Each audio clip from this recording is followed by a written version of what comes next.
Hey guys, welcome to... Gah. I thought that was creepy cooter.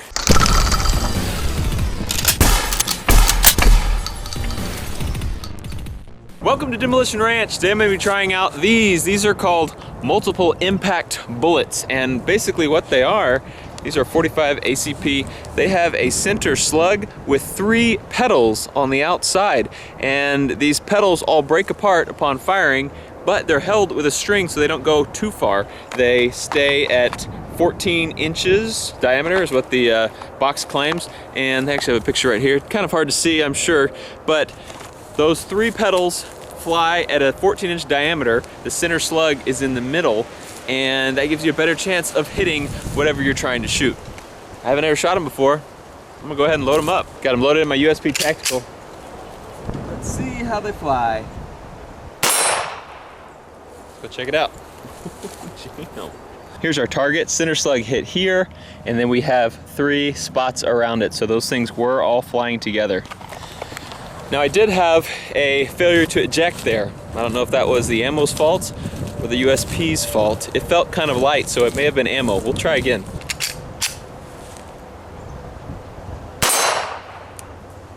That one functioned like it should. Let me make sure. Nope, that's an empty case. They're not ejecting out of my USB. That one may have been flying a little funny too. That looks like the slug, and then these are the 3 new holes here.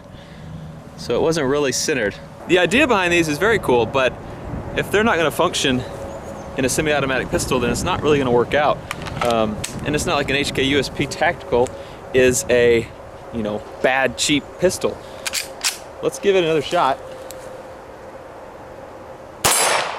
That one came out, and we have a new one in there. Okay. Looks like I may have come off target. There's only 3 holes in this one.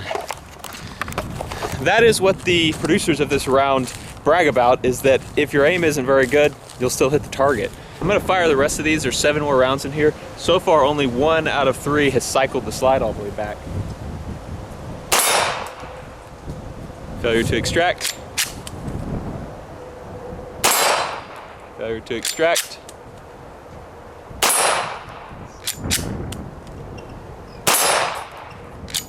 It's just not kicking the slide back all the way. That one did.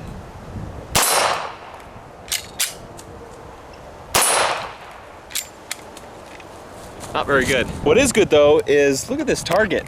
I painted over before those last 7, so anything that doesn't have paint is what just happened here. Definitely a lot more holes than if I just shot 7 full metal jackets at it. Now I kind of feel like I need to prove that it's the ammo and not this gun that's jamming. So here are some normal hollow point rounds. See if I can make it through all 10. They're kicking way harder than those other rounds were.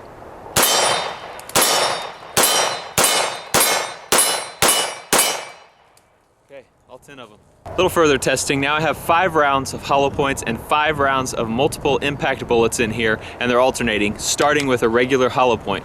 So this will be the ultimate test to see if it's the ammo or not, and hopefully you can see what I'm feeling, where they don't kick very much. There's just not a lot of power in them. So again, this is a normal round first. Very light. That one cycled. I don't think that one cycled. Nope. Empty shell there.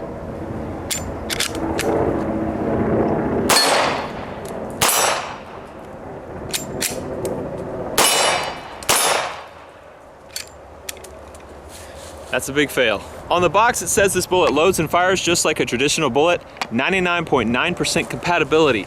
I assume that means it's compatible in 99.9% of 45 ACP guns. So I don't know if I picked the 0.1% that is not compatible in. I find that hard to believe, and I don't put a lot of stock in those. But fortunately for us, they also make 12 gauge rounds.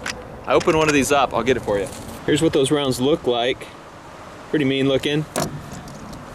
And they have 2 of them. One has low brass, one has high brass. They call this the stunner, which is low penetration, and this the stopper, which is maximum penetration.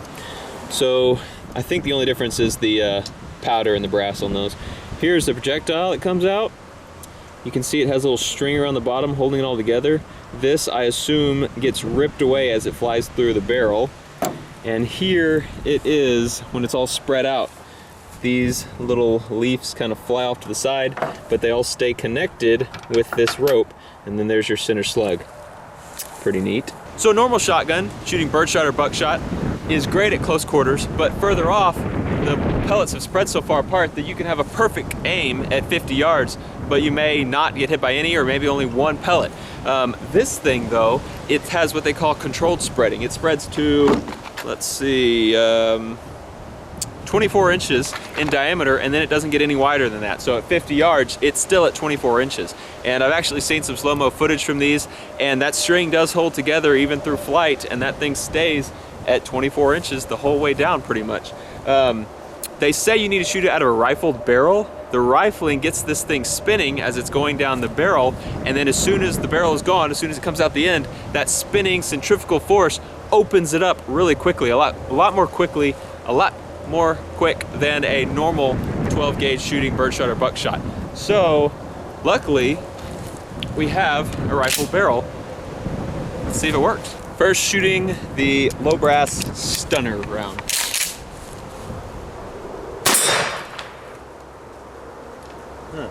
So check it out. Well, this is about right. Looks like my center slug hit right there and the other two ripped around it. So that's likely what it was supposed to do. Those three outside fragments all went around our target. My target down there is probably a foot wide, so definitely much smaller than the 24-inch spread. I'm going to try shooting this one about 6 inches to the right of the target, and we'll see if anything hits it. That was pretty cool. You can see everything hit off to the right, but something did hit it. This is perfect. This is my first shot where the center slug hit right there. Nice round spot.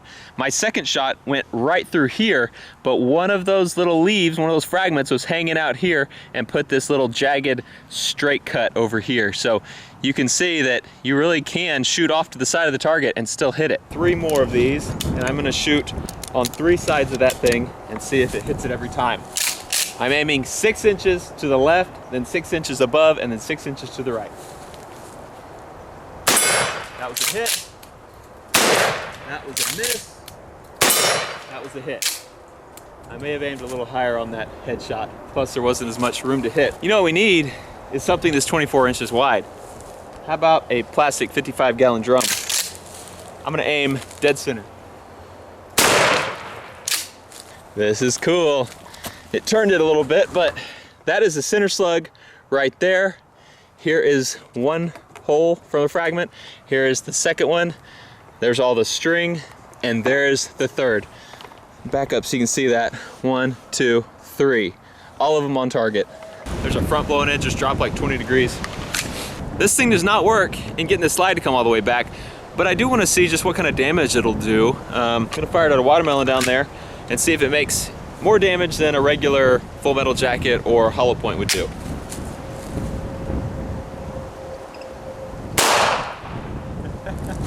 That was pretty weak and did not eject. This one apparently bounced off. It is so light. This is not lead. They need to make these out of lead. That's why they're not doing anything. They're super light. So it looks like we had a slug going there, I would guess. We had one string going there and it also cut it down there. The other pedal went over here, and this one probably hit right there and bounced off. That would be my guess. But it did not even penetrate a watermelon. Let's see if the stopper slug will get it. I'm just hoping it doesn't get my GoPro. Caught the string, and I would guess there's that 45 piece stuck in there. Man, they are on pretty good. Lift that whole watermelon up by that. I would guess just maybe one, maybe the center slug hit this and the other ones went around it. Look at this old television out here. Someone ought to take care of it. I think what happened here, I was aiming right at the middle, so I assume this is the center slug. there is a hole here, but there's a little screen behind it, and the screen is not even touched. So I think this glass may have just broken because of this fracture line here. This was definitely where one of the little pedals hit.